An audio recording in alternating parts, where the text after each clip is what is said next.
to strap in and get ready. The leaders in NRL SuperCoach are incoming. Bringing you the ultimate insight to help you win your leagues and climb up the rankings. You're now listening to the Insight NRL Show with your hosts, Brain, Mattrix, and Whisperer.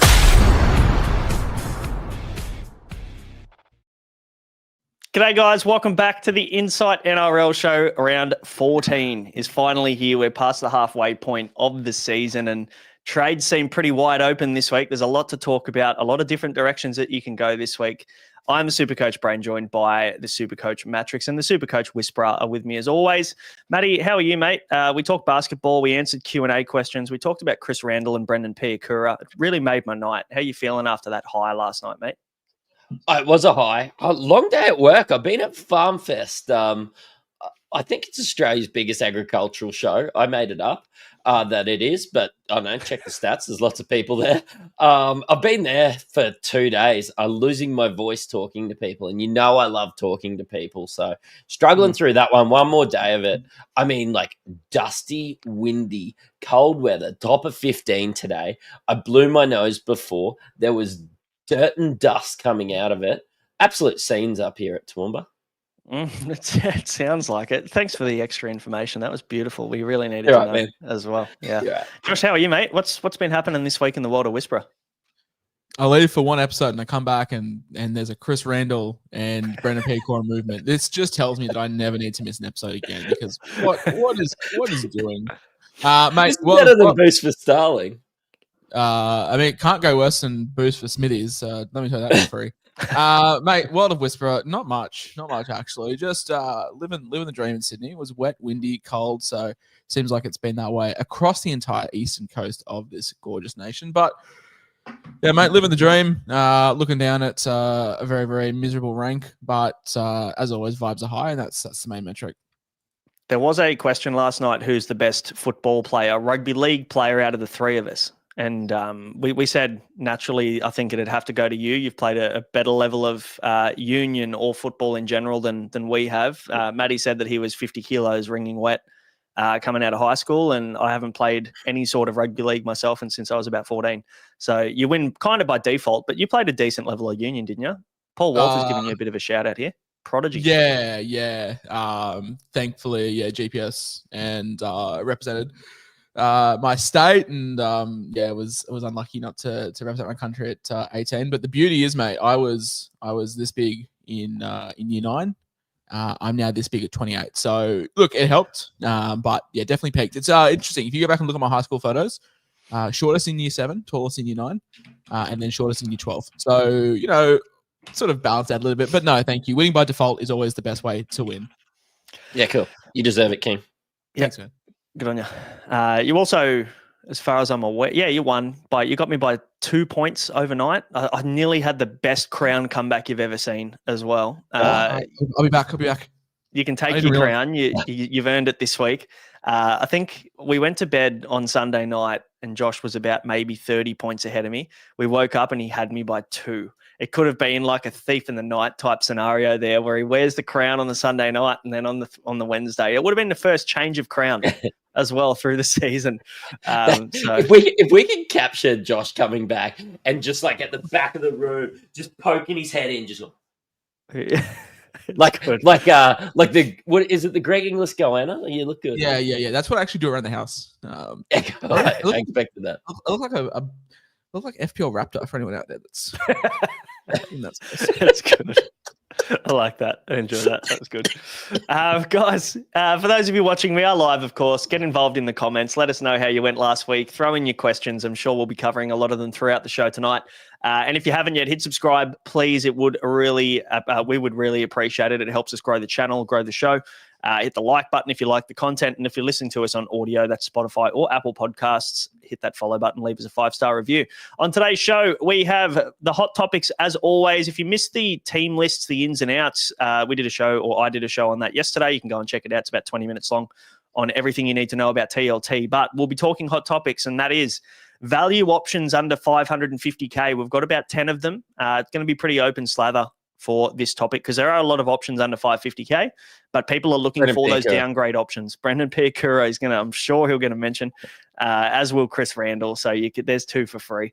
But yeah, people are looking for a downgrade option. People are looking to free up cash because they're going to make moves next week. It might be to get Pappy this week. It might be to get Teddy next week. So we'll give you some options on who we think are the best options. We'll also talk about the teams to target for the remainder of the buys. We are in round 14. We're through the first major and first mini.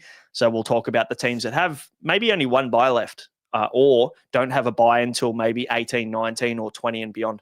So we'll have a chat with you about them and those targets. We'll talk buy, hold, sell as we always do. We'll talk the watch list as well as Captain's Corner. But Matty, do you want to take us into Squeeze of the Week, mate? There's a winner to give out and one of my favourite team names, this one. Yeah, look, Squeeze of the Week, as always, brought to you by the Standard Squeeze. It helps you drink responsibly and conveniently by pouring the perfect shot every time. The Standard Squeeze 4-in-1s also help you keep your coffees hot and your drinks cold. I know I use mine absolutely every day. You can go to thestandardsqueeze.com and use code IFS2025 to get 15% off everything in the store. And you know what? That little plug helps round 13's winner, Reef, get to choose between a little 4-in-1 or one of those little packs over me left shoulder there. He's the coach of 6 Coke Zeros with a 1450. And I tell you what, Brian To'o drinks more than 6 Coke Zeros a day. I'll tell you that for free.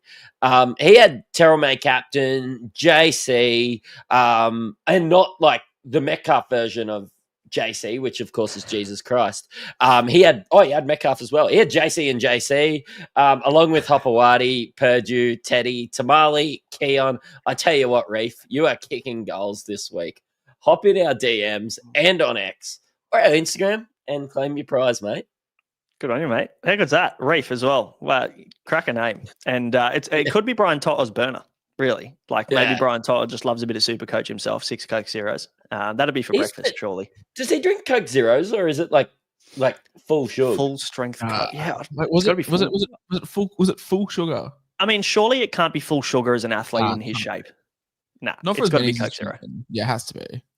And I mean, look, it seems to work. There's a photo sitting in his garage where he's got like fucking 10 cases of Coke Zero just sitting there. Can't give that up now this far into your career, can you?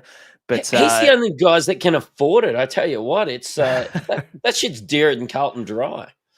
It is pretty expensive these days, isn't it? Nathan, coach of Jet Speed, he's been leading the league, not just our league, but the whole competition for a couple of weeks now. He drops back into 2nd overall now, so he's been pipped at the post there. Still some time to bring it back. Closely followed by Harrison, coach of 5 Pete. He is in 4th overall. So good to see. We've got 26 in the top 100 and 195 in the top 1,000. So the whole league's kicking goals, as Mattrix would say. Guys, we've got plenty of hot topics and things to talk about. Let's rip in. Now, we've got some names down here, but it's a bit of open slather, I think. We don't have to be stuck on these names that we're talking about. We've got 10, but there is a lot of value floating around at sub 550k. Sadly, my buy of the week, who I'll bring up soon, he is just a little bit above that, so he's going to have to wait until the buy, hold, sell segment. But Josh, RTS, talk to me about Roger Tuivasa-Sheck. 532k. It looks like he's a really big target there on that left wing for the Wires. They're going right. Their shape right to left is pretty dominant. And as we saw last week and the week before, he's getting some good ball. Any interest?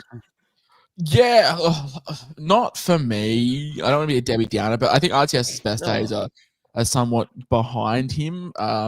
Even games we're seeing him score, like the RTS of old is putting up 50, 55 BP, but now it's like 73 with a try with a line break. And for 532, I think there's a couple of other just like cheaper center wings with the same upside. I mean, we've seen him go 89 last week in a game where I believe like 70 points were scored, 76 the week before that. But in games where he's not scoring, it's 37, 36.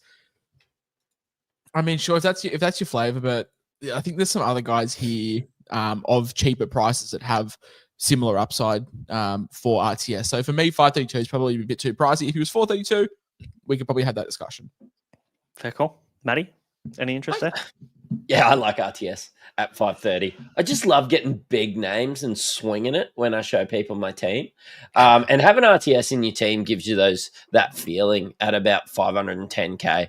I also think 532. He started at 510, but I do kind of think that this is his floor as well. Like, I don't think that we'll see a 450k Roger Tuivasa-Sheck. Like, when they were crap, he was still worth 500k. So I do think that he will exceed this. But yeah, I think the days of him being 700k are gone. But I do think there's value, and I do think that if you're okay with, probably a relatively high floor with RTS, but maybe a lower ceiling, yeah, I don't mind you bringing in Roger Tuivasa-Sheck. I think that it's not a bad move. The Wars have the buy in round 15, 18, so your buy numbers should be good by now. You should have done a fair bit of planning to set that up. So, doesn't necessarily hurt you there. But I mean, look, he's putting up Galore numbers when he scores a try. Like, everyone's frothing over Galore going 73, 64, 76 with tries. He scored a double and scored 89. This is RTS. We're talking the exact same numbers for Galore, right? So, I mean, if you want to save a couple of $100,000 and get that kind of production, when we know that there's probably every chance the scoring is going to come his way more often than it doesn't. There's only one game here we can go off that wasn't injury affected, and that was 37 in 80 minutes where he based 35, like pure base 35. So not a bad floor, but yeah, there is some value floating around. What about AJ Brimson, the Brim job? Now, if he obviously gets named at fullback, there's a lot more interest, isn't there, Josh? It's got to be a guy that we look at if he comes in late and JC switches to 7 again. Yeah, of course. It's just Des Hasler, isn't it? It's just not fun. Like JC at fullback, AJ Brimson, if he's getting a run, then sure. But what's this cards combination? Like 4 and 6, Weaver 7. Like I don't really know what we're doing. Brimson at 18. Like it feels like for 500k or whatever it is, 530k. I'm just sweating on updates at 60 minutes before kickoff every week, and it's probably not something that I want to do. Like, Des would need to come out and be like, AJ is my long-term fullback. But the problem is, like, he's not good in the centers from an NRL standpoint. He's not a better 6 than JC. He's not a better 7 than JC. And he's not a better fullback than JC. So it's just like, where is he going to be? He's always going to be second fiddle. And I'm only picking him if I got guaranteement that he's playing fullback. That's the issue.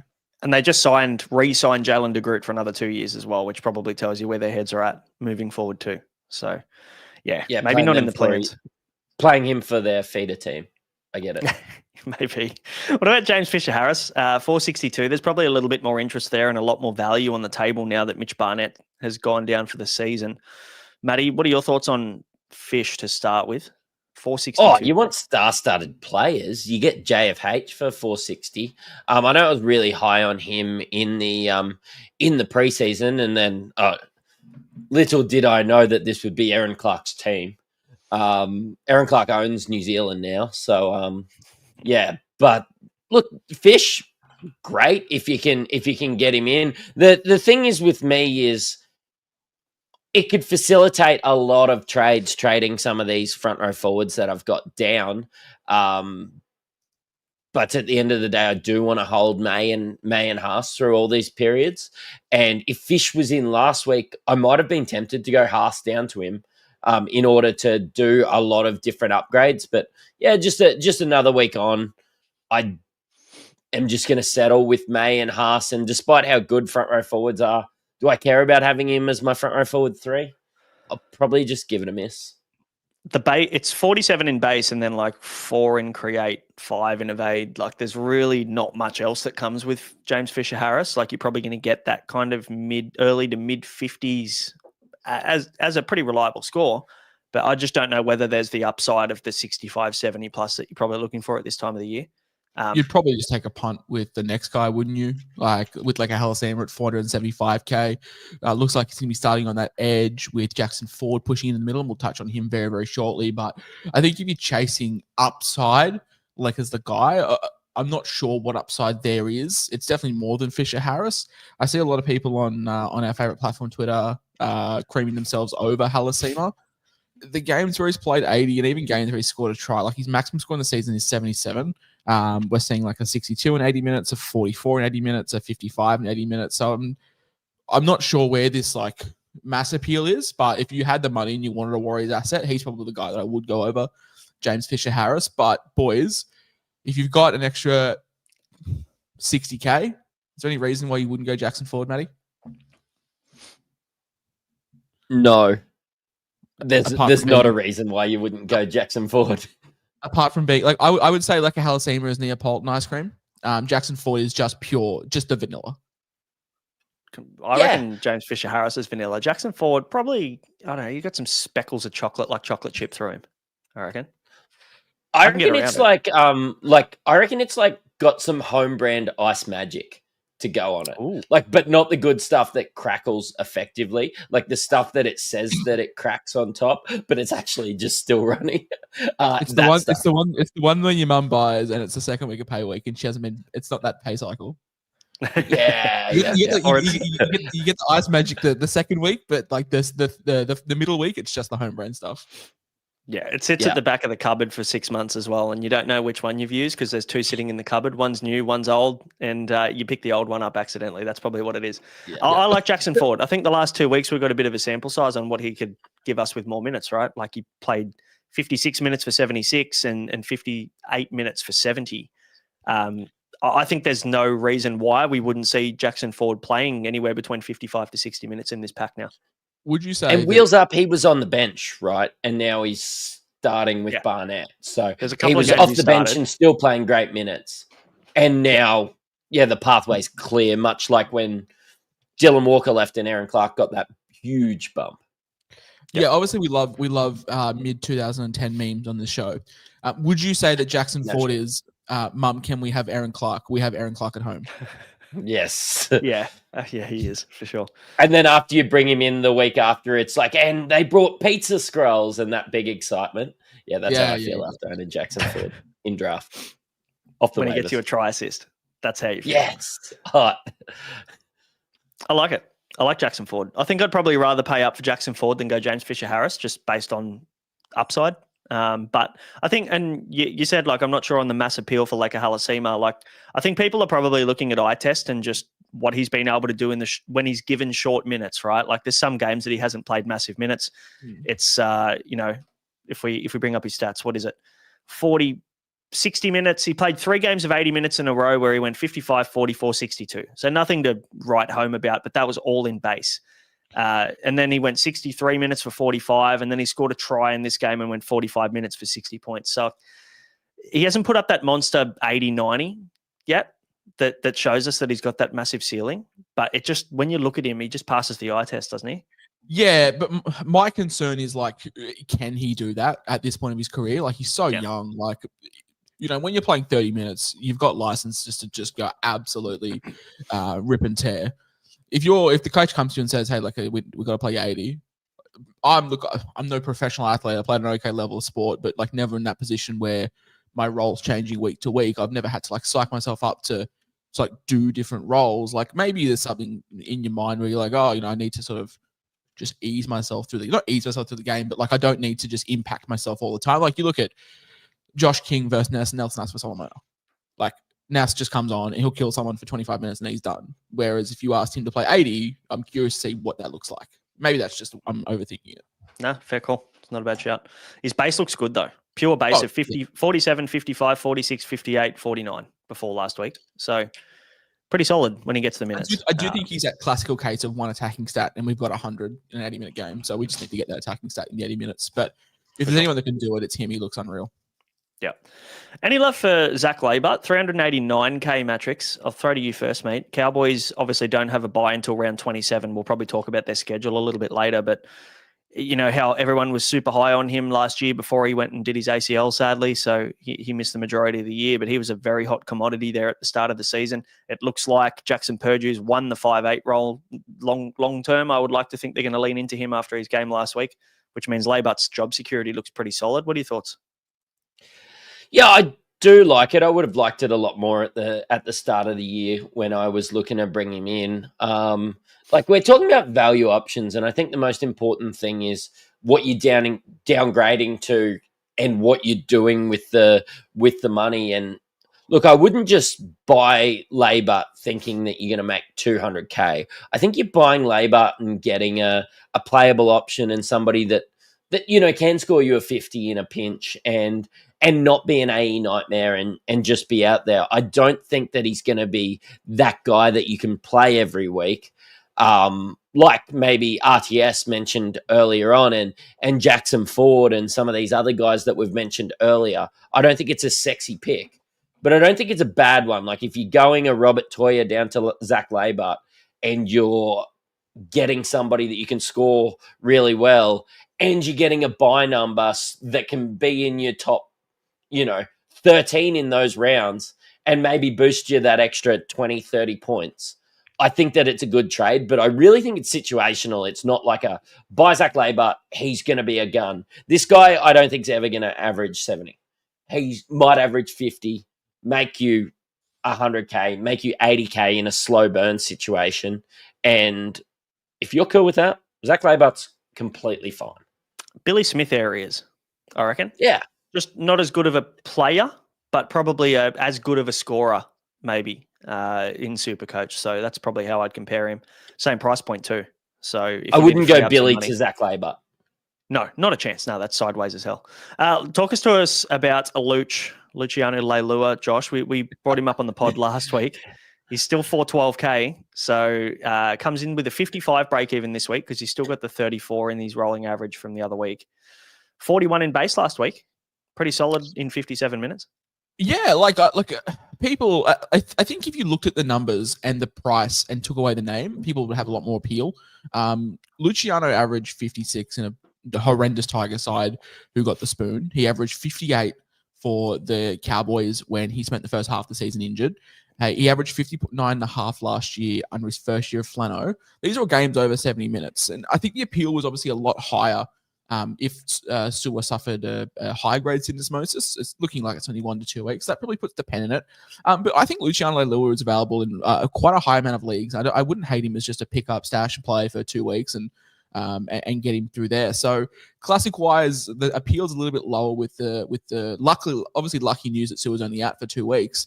If he was out for any longer, I think, definitely merit in Luciano Leilua, considering, he's averaging mid to high 50s for the better part of his career, and he was priced last week at like a 38. So definitely some credence there, but much more draft focused now that we've got the injury news on Jaden Sua. Yeah, good shout. Daly Cherry Evans, boys. This is an interesting one because if you're going to buy into the DCE's been dropped from Queensland for Origin chat, then there's plenty of merit in picking him up at 470K. I don't remember the last time DCE was 470K. Comes in with a 44 break even, averages 63 points per game this year. He's already got a couple of hundreds at the start of the year. He started hot and he's cooled off. He was the halfback one for like the first 5 weeks of the season. Yeah. And he's coming off a 65 last week, 46 the week before. I'd say that you're not really going to see much lower than that. And we look at the games, we've talked about Turbo, we've talked about Hopewadi, and the reason we love Garrick is because the draw through this period is ace. They've got the Knights this week, they've got the Titans next week, they've got the Tigers after their bye, and into Souths.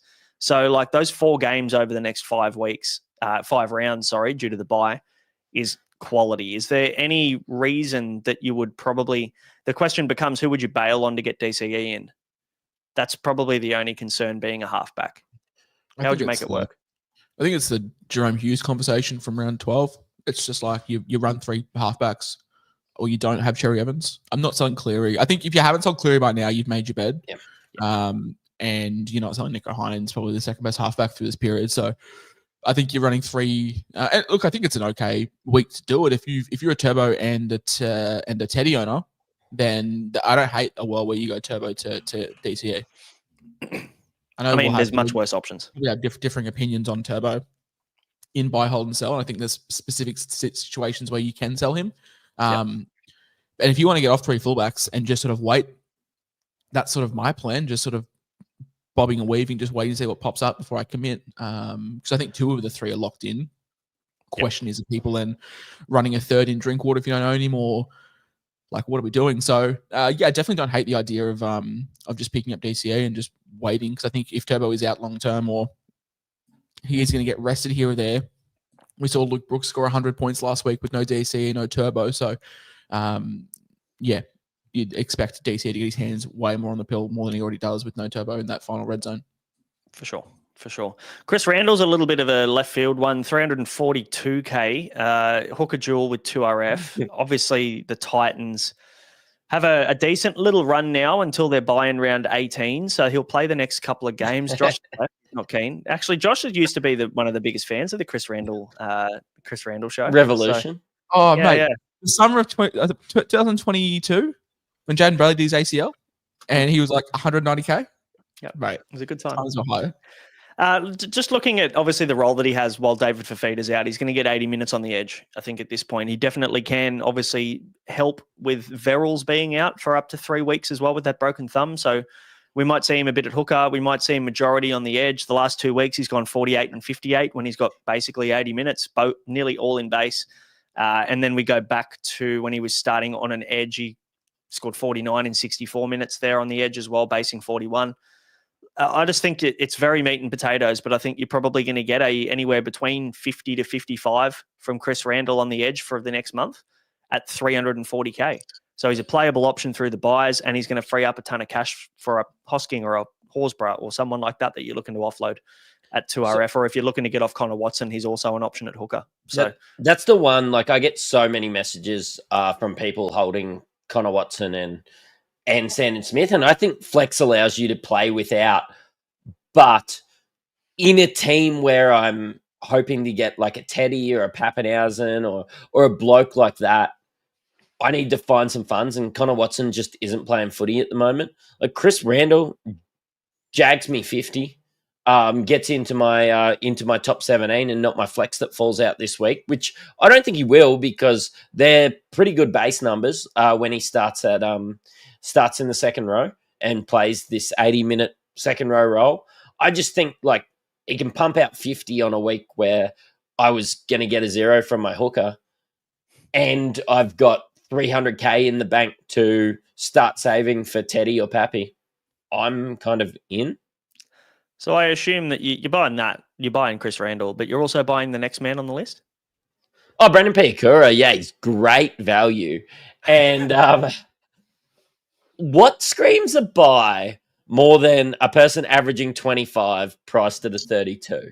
And that's just what you've got to ask yourself when you are a SuperCoach podcaster, because I'm always looking at value. Yeah, you're right, man. I'm sick of all these podcasters saying, oh, he's got 10 points of value. Why don't we go the other way? How about 10 points of non-value? No, and it is because his role's changing. Broncos have been ordinary. They've needed more attack. Their attack has looked so poor because Madge has been getting in these defensive guys. Doesn't matter if you don't score points or you let in a heap of points anyway. So they've brought Piakura into this starting lineup again, which in my opinion should have been there. He is quite good in attack. So yeah, I know it doesn't, the numbers don't scream buy, but in my opinion, with moving Paddy around, with Jensen starting, I think Xavier Willison will re-enter the game in the front row. I think Madge is done with fucking around with this team and just going back to the proven Piakura at second row forward. Yeah, I tend to agree. And he's cheap, which is the main reason why he's on this list. Tony Sukar, 242K, front row forward only, sadly. You can't get him in the 2RFs, but I'm sure we have the duels. So I think obviously he's getting a start this week. We just don't know what's going on with Alex Twile, Josh. Obviously he's copped another HIA. He had a couple of really bad ones over the last 2 years. He's had, I think, 6 or 7 HIAs in the last 18 months. So obviously they're probably going to take their time with him, I would naturally assume. Automatic 11-day stand down regardless of the category for him as well, just due to his history. So could get some time on the edge.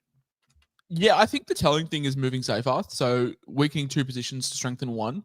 I think it's a telling sign where Benji's just not putting in someone just to play 13. Like, there's been talks of a lot of Tigers forums, myself, you, like plenty of other Tigers diehards that are like, Seyfarth needs to get off the edge. Doesn't offer a whole lot, but defensively solid enough to play through the middle. So I think Suka could actually get some time in the sun. Break even this week of 22. So if he comes out and puts on like a 60 in 80 minutes, then he's going to be like 260, which I'll still buy. I'll still buy him up to like 270 if he's playing 80 minutes. So definite wait and watch this week for minutes watch. But big talent and looks really good. Like passes the eye test very similar to like a Halasimo. So if Alex Seyfarth's going to continue to play in the middle, then I'm absolutely wheels up on Tony Suko. What about wheels up on Walkers on? Because you've added him to this list. I like it. Yes, Cody Walker, 350k. Probably more of a next week chat. I just wasn't sure what the run sheet was looking like next week, so I want to make sure that I've got my Cody Walker love in there because he's going to be about 310k next week. Has a 92 break even. In saying that, I believe they play the Raiders this week, if I'm not mistaken, which I am not. So yeah, definite revenge game for Jack Whiten, which is always a good narrative to build for Cody Walker on his inside. It's that time of the year, boys. I feel like we can just set our watch to it. At every point of the season, we say, all right, it's Cody Walker time, baby. There we go. Yes, Chris. Walker trap. No, can I tell you something? Like you mentioning Cody Walker right now is like the equivalent of going to a Manly versus Broncos game and there's just a random Souths jersey. We just didn't mention anyone from South, so this is the random Souths jersey popping up. But yeah. But like, I mean, if you're going to downgrade, 5'8" has been pretty abysmal. I don't hate it. Jack Whiten's 390k if you want to buy into that narrative. I also did look at that just quietly. In saying that, I will get to the last player I'm looking at who is not part of this criteria, but somehow is floating in my idea. But yeah, Cody Walker, boys, what are we thinking? Because I mean, it's Cody Walker, and there's a 3 in front of his name, so that's pretty good. I'm thinking 28, 48, 39, 27. In his first 4 80-minute games this year before he went and had 2 injury-affected games and disappeared. Is father time just caught up? Or is it the fact that Latrell wasn't there to fucking help him at the start of the season? Maybe that's probably it, but I don't know. 15 in base. That was the narrative that I was... I mean, you're not buying Cody Walker for his exceptional work rate. But that was the narrative that I was... but now you have to spin the narratives. There was no Latrell there. Okay. And I'll go find some very specific data from like 2018 that will tell you that it's a great buy. And you'll probably have it. But no, look, I honestly don't hate the idea of a Cody Walker. Is he any worse than Adam Dewey, who is 100k more? Nah. I mean, at the value, you'd buy him over someone like Dewey for sure, but fuck, I'm not touching Dewey. No, but what Dewey, I'm saying is, like, if you have Dewey to 581, you'd be ranked like in the mid 14Ks. 14,306. Asking for a friend. My friend's just dialing in. It's Joshua, and he's saying, yeah. Hey, long time caller, first time caller, long time listener. Guys, I've got Cody Walker. I've got Adam Dewey's my 581. Walker on the line. And Latu Fane is my 582. Am I cooked? The answer is yes. Thanks for calling in, Josh. Jack Williams, mate, is the next one. 549k. Just creeps under the 550 barrier. Fuck, we mentioned him last week. Hopefully some people got on because we were pretty keen last week. You were very keen on getting him into your team, and sadly other priorities pop up. But I love what Jack Williams is doing at the moment. Big Jack Williams guy. I think we said it last week's show. Like, it's all well. We can next February we'll sit here and we'll tell you all the training reports that have been happening and who's training the house down. But I do think there is some credence if a new player's come in. A lot of reports are coming out. They're put into a leadership group and they're playing well. Maybe that's something to take notice of. But yeah, Jack Williams, he is Aaron Clark, but 200k cheaper, which I'm really digging. I'm really digging his role, really digging his minutes. He looks really involved. It looks like playing great footy. So, shout out to Jack Williams. Do you guys own Jack Williams? No one? No. I was in my head. I did last week, but I owned Jack Williams from Teamu to start the year, and he lost me like 200k, and I had to flick him in Jermaine Hopgood. So Jack Williams is better than Jermaine Hopgood this year. What a narrative. I own the better version of Jack Williams in Aaron Clark. Hope this helps. The better option of many people in Aaron Clark. Yeah. Talk to us about your boy here, your Broncos boy. It's not quite under 550. He's about 590, but you also probably enjoy enjoy paying somewhat. I mean, I tweeted this the other day. Like, if you're ranked outside the top 10K and you're not making just these kind of moves, what's the point? Like, genuinely, like, what's the point of buying the same 4 people that every other one else is buying? They're all owned by the top 60% of the top 10%. Like, what's the point? It's Reece Walsh. Matty, I know you're on board. I don't need to convince you to buy Reece Walsh. But yeah, let's say, bro, all fair. Like, that's actually warranted. But Reece Walsh, Matty, he's under 600K. As you said, the Broncos, they've fucked around and now they're finding out. And now Reece Walsh is back. Talk to me. Yeah, I do. Sorry, I do like a 300K gamble better than a 600K gamble. But tell me the last time you didn't have an armband on a fullback playing the fucking Titans. But also, if we're going to spin narratives, really good with Ezra Mam, shit without Ezra Mam. Who's playing for the Broncos right now? Is it Ezra Mam? Oh, so he must be good. Yeah, no, I trust me. I've spent way too much time. You know, we were talking about 90s memes, and you know the one of Wolverine looking at the photo. Like every game we lose, I'm just looking at a photo of Reece Walsh. And it's not just for my Broncos; it's actually for my SuperCoach team, so I can get around it. That will be me when Lachlan Garvin puts up 4 tries for the Dogs this week. I thought the photo would have been at Kevin Walters, Matty. Oh, you've caught me off guard there. Fuck. That too. That one's in my top drawer. Yellow Duck is with us. Thanks for the donation, mate. Subscriber at Inside as well. We appreciate you. Turbo to Walsh, just do it. Wheels up. That's currently my first trade. Oh, I'm doing it now. Inside the mind of the Whisperer.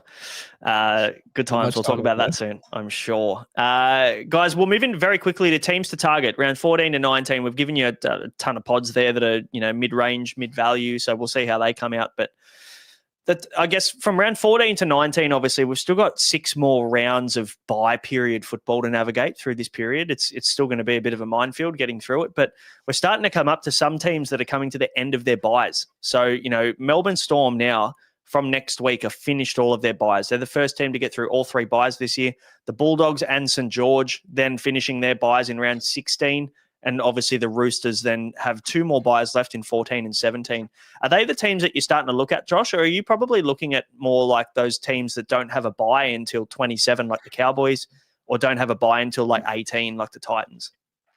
Yeah, it's a sort of combination. I think the really pivotal buy rounds this year are going to be 16 and 19. I know we're rehashing the same points that we've made for the last 2 months, but round 19, round 19, I think a lot of people are going to get called out. With Manly having like guys like Turbo, having Garrick, having Hamoli Olakawatu, Jazz Tavanga. You're going to have Raiders guys out on the buy. So obviously the entire forward pack that we own, plus Tamale. And then you've obviously got the other team, which is escaping me right now, Souths, Ewan Aiken, Keon Kalmatangi, Pete Memzalis, Humphreys, Latrell, like all those guys. So yeah, trying to avoid those. Apart from that, I'm just trying to find keepers that, or like I'm not really looking at making margin moves. Maybe earlier in the year, like we can pick up 150K here, 200K there, then we do it. But now I'm looking at guys that can cover me in these periods and then are only having buys in a single week. So guys like the Knights, for example, buy in 18, which is a major, but only one more buy in 22, which is a single that we can cover. The West Tigers, 15 and 23. The Titans in round 18, like these guys that aren't going to affect those major buys where we're struggling. That's why I think it's pretty key that you get out the old pen and paper and really look at your numbers. And just a hot tip, when you're looking at your numbers for round 16, I probably wouldn't be banking on those Origin guys considering they are traveling from Perth. Yeah, good shout. Don't mind me, Mark. My brain doesn't work sometimes. If Sukar is 2RF and not front row forward, then he's just RF. Even better. He's just row forward. Yeah, wherever you want him to be. 2RF.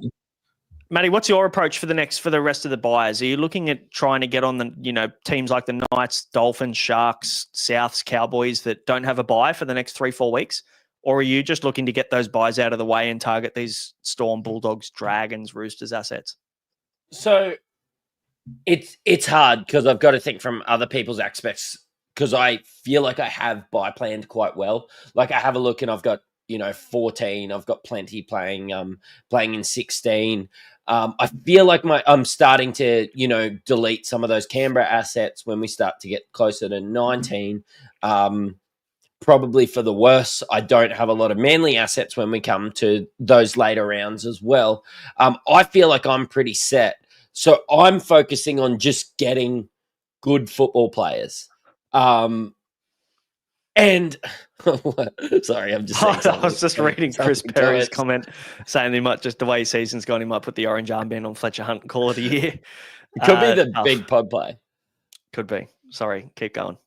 But yeah, look, I'm just looking at getting decent players back in that will be right for the run home, because I just feel like I've got the numbers. But I do think that the Cowboys being an attacking brand of footy should be a pretty big target for everyone. Of course, we've got a high break even for Drenky. So yeah, you can give it a week. And especially playing Melbourne this week. He's been an armband basically every week for me. But when I have a look at him playing the Dolphins without some of their stars next week in a bye round, I do really like him. Just to own him. I think Teddy's going to be the number one captain option. But yeah, it's maybe about getting guns in that I can put the armband on more than anything for me. We've got, anywhere between 25 to 18 trades left for the most part. So, I mean, I don't know about you guys, but I'm looking at my team going, I'm going to have to start trading guns for guns at this point if I want to start making moves. Like we've made a heap of cash. I think nearly everyone should be above 16 mil in team value or close to it if you're ranked well. So it's more a matter of now getting off the popular guys potentially and anti-podding a lot of these guys moving forward. I think you're going to be looking at more anti-pods than pods. So it's going to be a really interesting few weeks. But yeah, I'll be probably my strategy through this period is targeting the good teams and the good schedule, the good draw. I'm not really worried about the numbers at the moment, just as long as, like Josh said, I don't get hit in 16 and 19 really short because I need to put together a whole squad. 15 and 18, I look at my numbers already and I'm well over for those. So I'm probably going to have to actually start buying some players that do have a buy on 15 and 18 that I would consider keepers for the run. That's why I think it's fine to start jumping off your Raiders assets because most people are going to be overloaded for 18 and underloaded for 19. So I think it's fine to start moving off them. And also just on that, talking about anti-potting, like we can sit here and it's a very specific audience that we have to cater to. Like if we're talking strategy for guys in the top 1K, that's vastly different to guys in the top 10K. If you're in the top 10K, should you be buying Lee Hapawade? No. Should you be buying Scott Drinkwater? Probably not. Like, whereas if you're in the top 1K and you're listening to us, then like your strategy is vastly different. You're still trying to maximize points. Whereas if you're in the top 10K, like that's why you'll see, like obviously the season hasn't gone the greatest for the three of us. Hopefully we still provide some entertainment. That's the main part of these shows, is just to have a bit of a laugh. But we will probably start not being reckless, but more just like, and we're not fading the popular guys because they're not good. It's just because like what do we get? What's the point in following the crowd? Yeah, what's the point if we buy Lee Hapawade this week and he scores 80? Like, sick. Like, cool. I'd rather take a punt on a guy that gets 60 and lose 20 points, but has 130 upside. So it's a tough time of the year for everyone. Guys behind a microphone and guys playing the game because ideas and values change at this point of the season.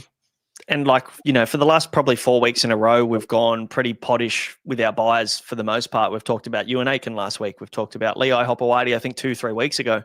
Kale Iro, when he was 2% owned, was on the buy list that week. Fletcher Hunt, I think fucking Mattrix probably bought Fletcher Hunt in like week 4. So, we've made these moves because we have been ranked 20K or 19K or 15K or whatever it is. And there's no point in us just following the crowd. Makes it more fun as well. So if you're sitting outside, you're not happy with your rank, you can take a few flyers. And this week's the week to do it because there's a few different directions that you can go. But also like this. So for example, myself, this is just speaking me. I've got about 25K on the line in head-to-heads in like overall leagues. What's the difference for me? Like I'm lucky enough that my rank no longer really affects my viewing. So I don't need to play safe, but I have a financial gain to look out for. So I'm going to start focusing on that. Same with you boys. I think you're in very similar comps to YM. So like our values change in terms of we play the game, but we still have to project an overall sense. So each week we will try and give like, fuck it, here's Reece Walsh. If you want to go for the upside, here's Reece Walsh. Because if you're a head-to-head player and you lose 1 week, that means nothing. If you're an overall player and you lose 15K, yeah, all right, disaster. So yeah, each week we'll try and cater. And please jump in our DMs as well. Like, we're always looking for more content ideas for the podcast as well, especially this time of year where values are different. So that's the pod section. I actually quite enjoy it this time of year because it's a bit more free reign to pick who you want to pick. Yeah. It's the whole reason we play, really, isn't it? To, try and go a little bit left field. It makes it fun. Let's talk buy, hold, and sell. Guys, obviously, it's brought to you by Ryan from Astute and Newstead. If your home loan rates are above 5.9%, you want to buy your first home, maybe you want to renovate the current home that you're in, or just save some money like the rest of us. And Ryan's your guy, does all the heavy lifting, has over 40 lenders on panel, including all the major banks, to get you the best deal. And the best part is it doesn't cost you a cent. There is absolutely no obligation to follow through. All you need to do is talk to him about your situation, get an understanding of how he can help you. The link is in the description below to hit up Ryan. Let him know that the Insight Boys sent you. Now, we're lucky enough to have gone pretty early on a few of the very popular buys this week in the top 10%. We're looking at Le'i Hopewadi, Jaden Campbell, Keon Kalamatangi, Kale Iro. Like, we've been pretty vocal, and hopefully everybody's followed us on these moves so that you're maybe 1 or 2 trades ahead this week, which will allow you to go with these pods. But let's have a chat about the buys for this week. Targets acquired. I'll lead us off. Toby Couchman this week is my buy. And I've gone on the record a couple of weeks ago saying that Toby Couchman's boring. And I still probably say that Toby Couchman's boring, but there's nothing wrong with boring when he's averaging 69.8 points per game when he plays over 50 minutes. And for me, there is a lot of appeal in buying a guy that is dual position, that I can move around in front row forward and 2RF. He currently has the 7th best base power in the whole competition. The 8th best. The only players that have a better BP than Toby Couchman: Terrell May, Payne Haas, Paddy Carrigan, Tino, Aaron Clark, Joey Taps, AFB. Like, that's a pretty good list to be a part of, with Toby Couchman coming in with a 63 in BP. So pretty good spot to be. I think that the draw is nice, just so long as you don't have a million Dragons and round 16 buy guys coming at you already sitting in your squad, and it's going to put you in a tough spot in round 16. But I think he's undervalued by, honestly, more than 10 points at the moment. So if we see that he's got this edge role, I think he does for the next couple of weeks at least, until Sewer comes back, and then Couchman will go back into the prop rotation, where he averaged 63 minutes per game and averaged 67 points. So more than a 1 ppm guy. I'm a big fan of Toby Couchman. I think he's definitely a guy that I'll be looking at bringing in this week. And with Horsburgh and Hosking putting their hand up to be moved on potentially, it could be the easiest trade of the week per se. Anything to add on Couchman, boys, before we move on? No, so I like it. I like it. But let's play unders or overs. How much do you think he's priced in fantasy? He's a gun, because I sold him 2 weeks ago. He's like 750 or something. Yeah, something ridiculous. It's 717. Like, yeah, cool. Absolutely. Like, and that goes to, like, because that game is scored on base. Yeah. So if you do want just safe points every week in SuperCoach, in fantasy, obviously they're still playing the same game of footy to get their points. I love the Toby pickup. Just with an 80 break even, I would make Couchman probably my buy next week. And it's not because I just don't want him in my team. I just don't see the reason to bring in a guy with an 80 break even that, we're just expecting really good base out of. So that's just me.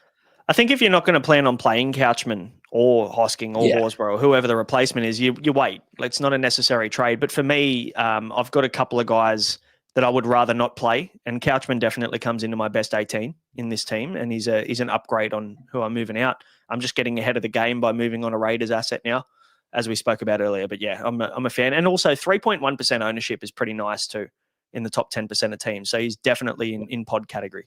Josh, who's your buy for this week? Mine is Newington's finest. Rinsed me in a training session about 7 years ago. Nathan Lawson.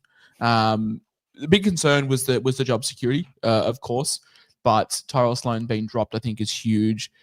I'd find it very hard to believe Shane Flanagan picks this guy just to move him on next week. Like, I don't think I don't think Nathan Lawson is the statement that Tyrell Sloan needs to get his game in check. Like I think it's Christian Tuipulotu and Nathan Lawson moving forward. You can definitely wait a week. We are very fortunate to get 3 trades next week, so on the bubble next week. So if you need to get funds, he's the perfect guy next week.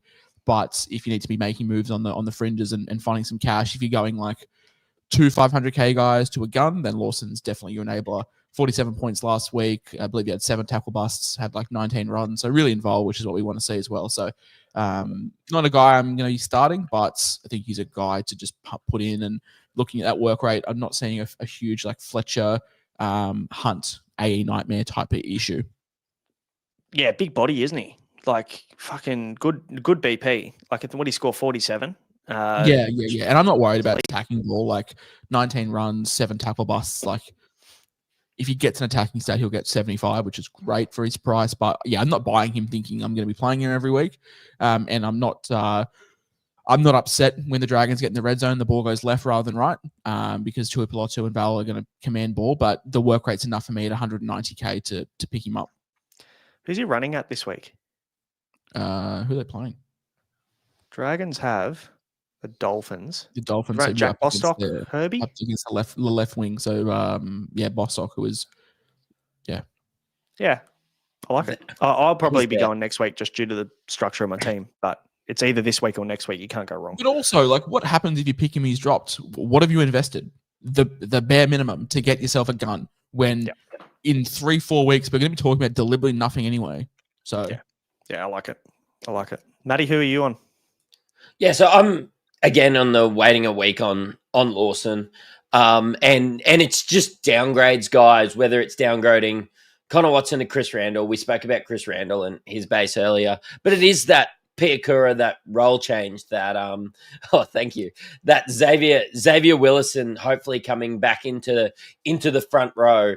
It's Matt's just not fucking around with your Jaden Hunts and your Jack Yashewskis and blokes like that anymore. It's just getting in somebody that can score points and hopefully lead the Broncos towards winning games.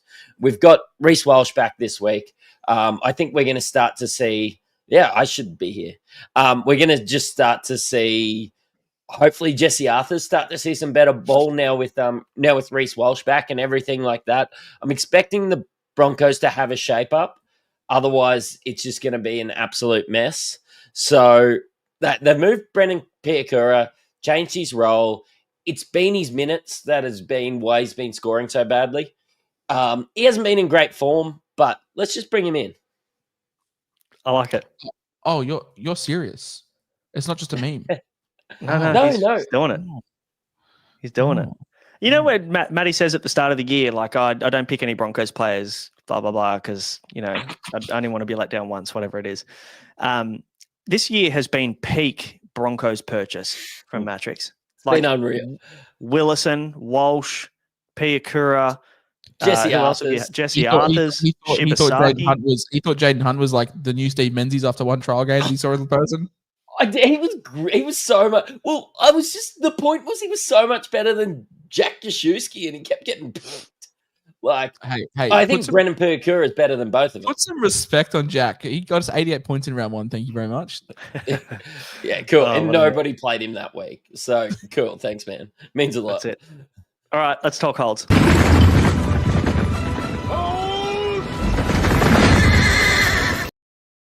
I can't change our structure back because StreamYard's fucking with me today, so I can't actually move us. So people are tripping out. But that's okay. My hold this week, Tom Trbojevic. Now, there are a couple of questions in the comments about how what do we do with Turbo. I just think that with the Gold Coast Titans up next week, 2 weeks of rest, he's clearly needed a break. I mean, apparently the 4 to 5 week break that he had before that wasn't enough. He needed 2 more weeks. Re-aggravated this cork. People are off him. I completely get it. I understand why people are frustrated. But if you bought him 2 weeks ago, it just feels like you just need to wait 1 more week. I think we have enough depth in our team now to sit Turbo this week. He's only 511k as well, so it's not like you can sell an 800k asset to make up free a lot of cash. Because if it was 800k Turbo, you just go, cool, I'll just trade him to Walsh. And that'd be the easiest trade of the week. But 511, what does he get you? There's really not much value on the table to sell Turbo. But I can understand Josh's perspective. We'll probably talk about this soon because he's on the chopping block for you this week, Josh. You want to give your perspective on why you'd want to move him on? This is me when anyone ever mentions Tom Trbojevic. Quiet, you awful man. Shout out to Mid Simpsons memes.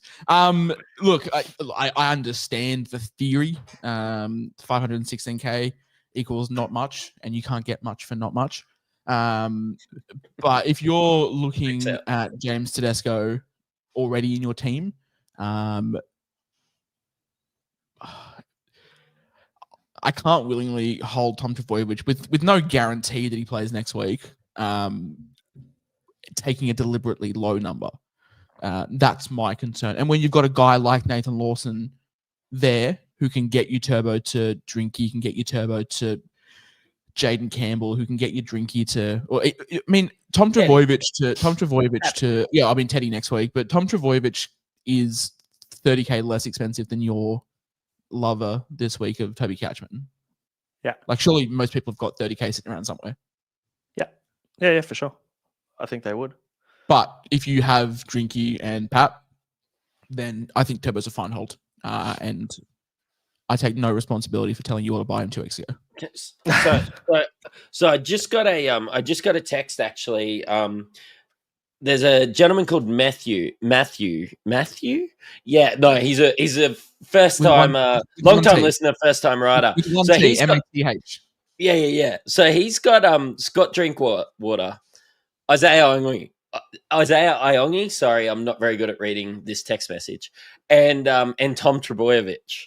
Whoa, do you still hold Tom Trbojevic? Hang on, this guy's got the same name as you and same fullbacks, but different spelling. That's so strange. Yeah, different spelling. Yeah. Super what do you got? Matrix. What do you got? Iongi, Turbo, and Drinky. So so I'm like, I don't want to bring in Pappy with a 300 break even. I think you'd sell Iongi before you'd sell Turbo. Yeah, cool. It's against Bulldogs and stuff. And yeah, look, I'm there, but like I need somebody mid. I need a Reece Walsh, but oh mate, join me. No, the only reason why like I'm okay with selling Turbo is in my specific circumstance where I've only got one fullback playing this week. That's all. And the problem is, look, I might be, if Manly didn't play the first fucking week of the round, first game of the round, I'd be more on board because I'm like, I'll just loop 80 this week and we'll be fine. But he locks out tomorrow. He locks out in less than 24 hours. I'm just like, that's just the worst. Yeah, that hurts.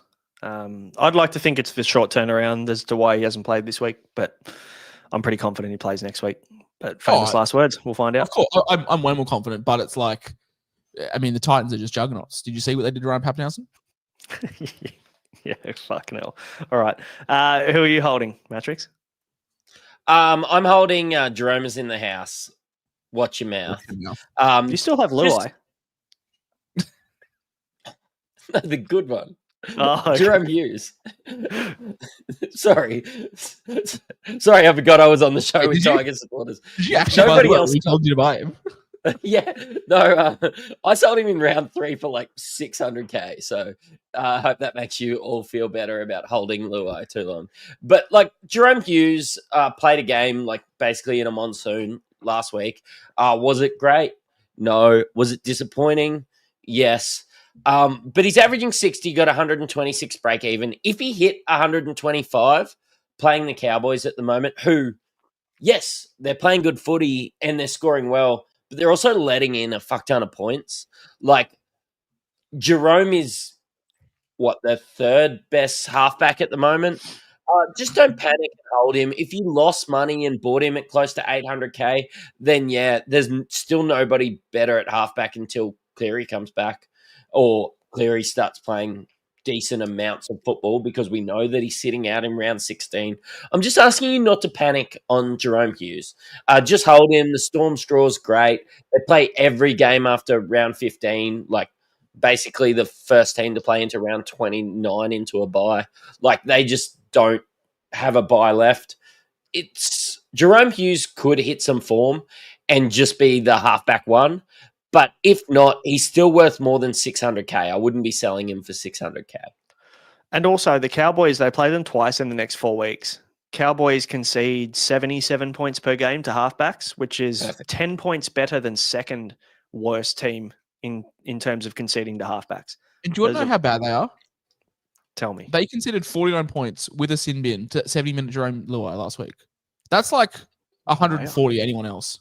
That's actually not a bad shout. Yuck. Okay, well, wheels up. Wheels up, Hughes. You're talking his, and see, Chris knows. Chris is with us. You're talking about his halves partner. So we're just sticking strong on the halves at Storm, Josh. Yeah, Tyrant Wishart. Don't understand why. Nah. For me, it's Cam Munster. I mean, I'm not a huge fan of selling guns in general. I'm certainly not a fan of selling the second best player, borderline first best player in their position off the back of a 41. Do we not forget that it was a 101 then a 138 before that? Munster has not gone below 41. Was his worst score last week of the season. And before that it was 50 and then 55 against the Dolphins when they got humped on prime time. Does miss 15, but I think the numbers are pretty fine. 15, 16 may be a potential backup issue. But playing the Cowboys, who just gave up, with all due respect, 100 points to Heath Mason, and this is in Melbourne.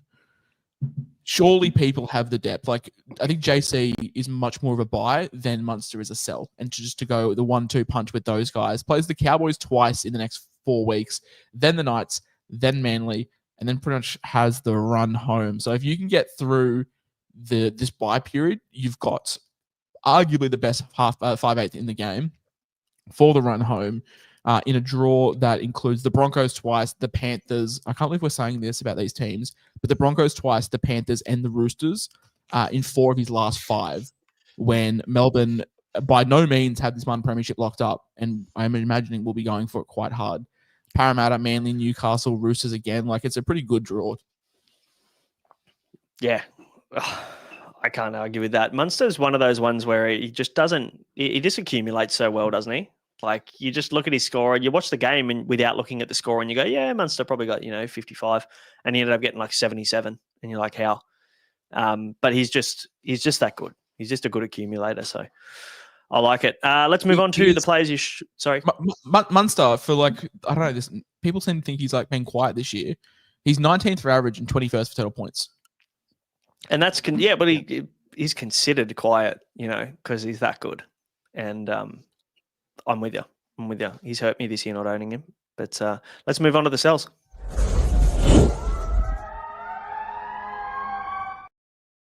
Who's on your list, Matty? It's like Corey Horsburgh, Zach Hosking combination. These sort of Raiders assets that have now become suscept. Suscept is probably the word to Ricky Roulette. And look, Hosking did get moved through the middle. We're starting to see Smithy starting and then move off the bench. This just starts to be a lot of question marks. I would still hold taps through this period. Corey Horsburgh should be playing Origin. Zach Hosking should be playing more minutes, but they're just not. We saw him last week play well. Ricky forced his hand and kept some of these guys on the bench too long.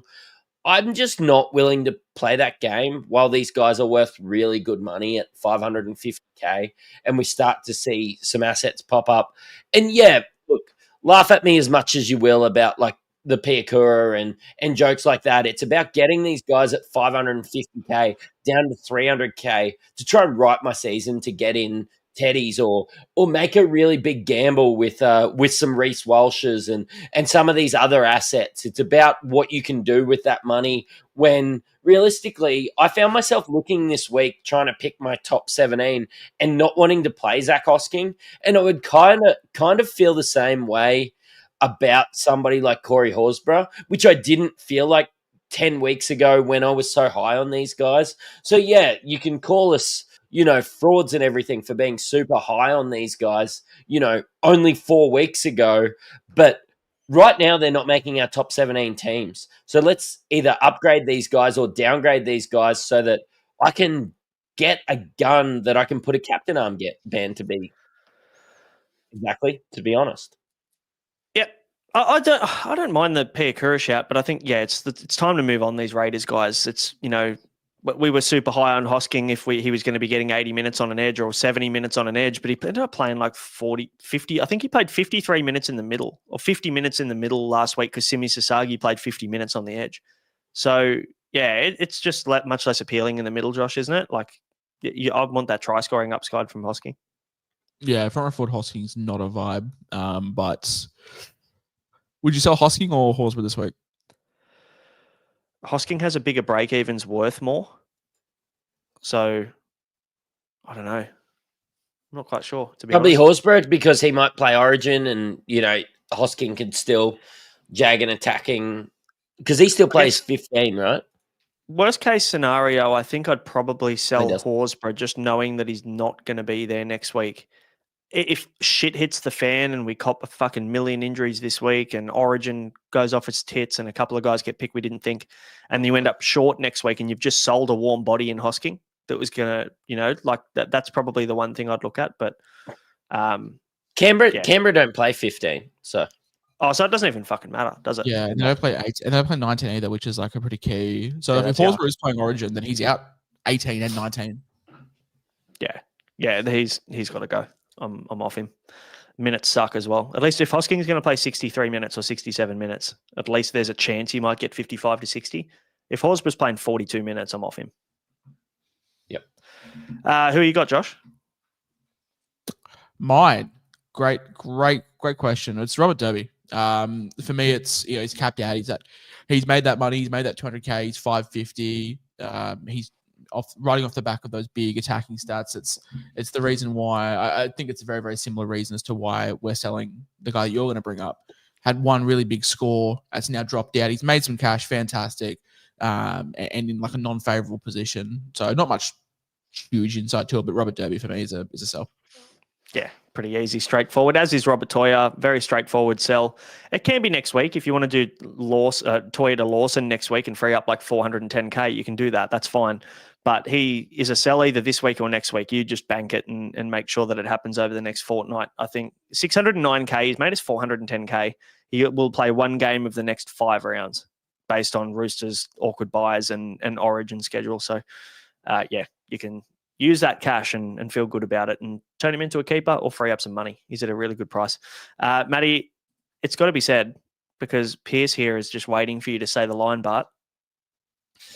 Yeah, it is not what you spend; it's what you save. So, let's save our pennies this week to spend it next week. Accrue some interest. That's right. It'd be nice if we could. Let's talk captaincy. Are you ready, kids? Aye, Captain! Surely, if you have Lehigh Hopewadi this week, it's one of the easier VC choices of the week, isn't it? First game against the Knights, who have been putrid. That's the appeal in buying him, right? Following the crowd on that because you think he can go massive. Yeah, and double it up. No, you're not. I would probably double up when it comes to someone like a Ruben Garrick or someone like that. Like if they pile on a lot of points, he's going to get you goal kicking. Yeah. Fair. Ryan Pappenhausen versus the Cowboys. I think this is a bit of a no-brainer, really, isn't it? While we let Josh try and get his audio sorted. I mean, I thought he just really hated the Ruben Garrick pick. So maybe he did. Made me feel better. I was like, fuck. I mean, they could score 40 points. Ruben's going to score a few. He's going to have that base. Yeah, I think the goal kicking, if they put some points on, Garrick will normally score pretty well anyway. Pappenhausen versus the Cowboys is a bit of a no-brainer as well, really, isn't it? It's one of those things where you got to look at it and go, it's one of the better matchups of the week. I think I'm looking here. The Cowboys concede. They're about middle of the road when it comes to conceding points to fullbacks, but Pappy's just on another level this year. The goal kicking, we'd naturally assume that the Storm put some points on, I think, in this game as well. And basically, I think looking at the weather earlier today, it doesn't look that bad. But I wish Josh was here to talk about this because apparently some guy hopped in his DMs. I actually don't even know. Maybe they might be watching the show, and said that every time there's been a UFC card on the same day, Pappy's gone 130, 180, 140 or something. Legit, like no lie.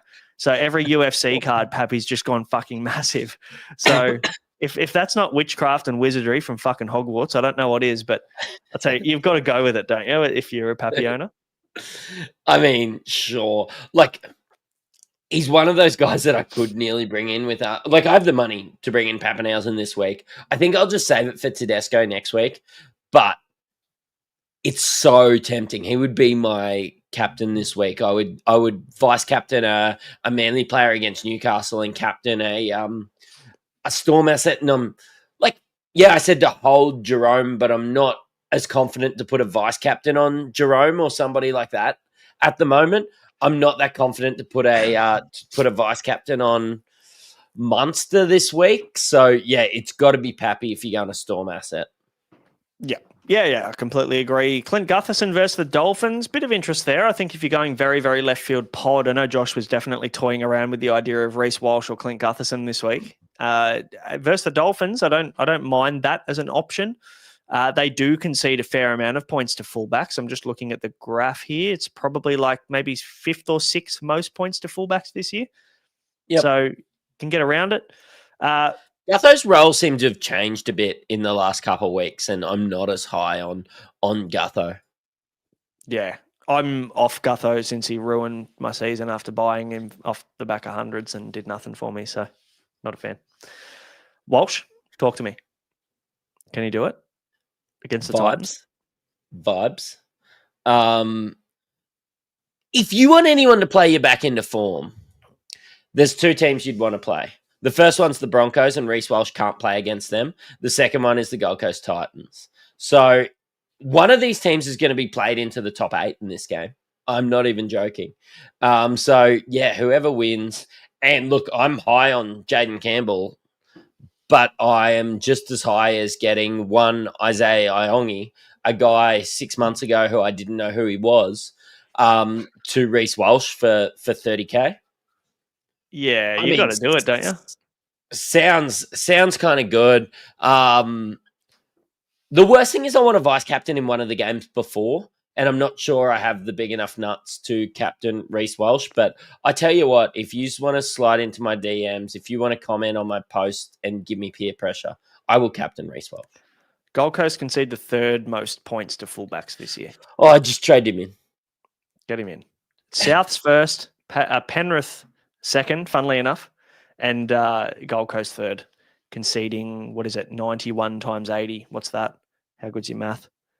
No, 720, not that good. 72, 73 points per game. So, Yep. yeah, pretty handy. But it is Reece Walsh. You just don't know which one's going to turn up. I reckon he's going to send a message in this one. He's an injured Reece Walsh, but like you never know whether his first pass is going to go into row 7, or it's going to be a try assist. That's probably the worst thing. But I mean, I've seen a few Reece Walsh passes, and I reckon they probably could time travel back to round 7 with fucking how far he's thrown them over the top of the winger's head. So there's every chance it could end up in round 7. Jaden Campbell versus the Broncos is also very enticing as an option this week. He is at fullback. I think I'd probably feel a lot better about it if he stayed there. He was super involved last game. I don't mind him if he even moves to halfback, to be honest. If you're a believer that the Broncos season's cooked, then JC could be the play in this one. It's super left field, very, very poddish captain, and it could end up poor. But, I mean, JC's floor is around that 40 to 50 mark for the most part. Like, I don't think I've seen many scores where he's gone under that this year. Yeah, it's not going to be a huge disaster captaining Jaden Campbell. Hey, I could get around it. I like him at fullback. I don't think I could do anything but a vice captain at halfback. So I'm going to be staying away. Like, also, I'm a guy that has to believe that the Broncos are going to make try and play some better footy than they have. So I'm going to go with that narrative. But look, Jaden Campbell, I just don't like AJ lurking in that number 18 jersey. Yeah, there's a risk there that AJ comes in at 1, JC moves to 7 again, which is fine because he's still going to have his hands on the ball. This is his team. We even saw him at fullback last week get the ball at first receiver and do most of the in-play kicking, even though Foran and Weaver were named in the halves. So I'm not worried about him getting less ball or more ball. He's going to get his own. It's just about how much. Nathan Also, Cleary versus the what Tigers. does Jaden Campbell have to do to be considered at halfback for Queensland? Like, it's a pretty physical game. Like, I think he's also holding a bit of a niggle. Like his knee's been pretty heavily strapped last week. seems like it's one of those things maybe that they're a little bit concerned about. But again, you're right. Like he's kind of tarnished by the small body brush, isn't he? Like for origin purposes. And also DCE has been so good for so long. It's just not even come into the thinking of Queensland for the most part until last week. So interesting to see which direction they go. Nathan Cleary versus the Tigers kind of picks himself for captaincy this week.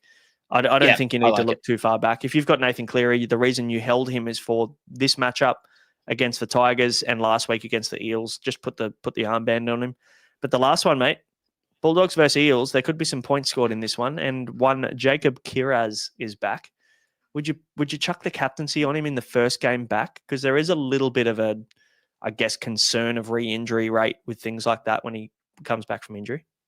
Mate, I was going to say if you're outside the top 20K, but I'm talking about myself. But the answer's still no. I just don't know if I can do it. I'm kind of in the camp that Eels are turning it around a little bit, especially in games that Mitchell Moses is playing. And I've seen some improvement. I don't know. I can't get that high on Kiraz. I can get high enough to bring him in, but I'm just not captaining him like a winger in the last game of the round. It's a bit too big balls for me. And like I think this is bigger balls than captaining Reece Walsh, to be honest. Oh, fuck no. No way. You got the wheelbarrow nuts. Stan's wheelbarrow nuts. Or Randy carrying around his nuts in a wheelbarrow type stuff when you captain Reece Walsh. Kiraz has a base power of like fucking 56 or something like that. There's no way that is risky. Yeah, but like he's going to limp back into this game early. I mean, we don't know how early or late he's coming back, though. They've said round 17, but he obviously is good to go, right? But what happens when it's an hour out and you've got the captain on him and you've just vice captain Fletcher Sharp for 12 points against Manly and you've just captained Kiraz and he's ruled out at your fantastic Insight Fantasy Sports 1 hour before posts that has the last team list. You fuck. That's bigger nuts. And it's more to do with the last game of the round for me. And the fact that he was supposed to come back round 17 and what are we, round 12? Like, it's so early. Mattrix time traveling like fucking Reece Walsh's passes. Gone back 2 rounds. Look, no, good point. I mean, you could pivot to the great Matt Burton. Or, you know, if you're bringing Kiraz in, you can then pivot your trade to anybody that's playing in that game. You can go to Lomax really with that cash too. If you wanted to bring Kiraz in, chuck the captaincy on him, just fucking flip to Lomax. Worst case. Yeah, true. Yeah. Worst case, save a trade. Like, make sure you have one in the bank that you can do it. Oh, well, I mean, you can just reverse that trade to someone else that's playing that game if you bring in Kiraz. I did see a few people holding too, but... Yeah, if you held, you're fucked in that scenario. But if you're if you didn't, then that's fine. But he's very expensive. We didn't talk about Kiraz tonight, but I think I'm waiting on him. I just don't see the upside there in picking a guy that's got 122 break even, coming off an injury that's supposedly coming back early. So I'm waiting until round 17 is going to be the ideal pickup point for me for Kiraz when the buys for the Bulldogs are finished. So, guys, that'll do us. This one's run a bit over, but we had some good chats about some pods, mid-ranges. We talked buys, we talked buy, hold, sell, talked the schedule, as well as captains. Yeah, we talked Pia Kura and Chris Randall, which is the main points I want you to walk away with today. Josh, his headset sadly shit itself about 5 minutes ago. So on behalf of Josh and us, thanks for watching. Thanks for getting involved in the comments. Hit subscribe and like and follow and give us a review and do all those things to help us grow the show. If you like it and you want to see more of it, we would appreciate that. And if you want to become a member on the Patreon, the link is in the description below to get involved in the WhatsApp and get all the exclusive articles. We've got Pod Watch coming out tomorrow. We've got Buy, Hold, Sell, a deeper version of Buy, Hold, Sell coming out, as well as our Captain's Corner and a lot more. You'll see our final teams and our final trades each and every week as well. So check it out in there. Otherwise, guys, good luck this week. Hopefully Green Arrow's incoming. We'll see you Sunday for the wrap-up, or Monday potentially for the wrap-up this week with the Easter Monday, or not Easter, June long weekend. So is it? We might see, we've got a long weekend Monday. Suck shit. I don't think you have one in Queensland. No, I don't have one. No, unlucky. Well, Sydney does. So anyway, that's why the game's on in Sydney on Monday. We've got 5 days of footy coming up. So enjoy it. We'll see you for the wrap-up. Have a good one. Cheerio.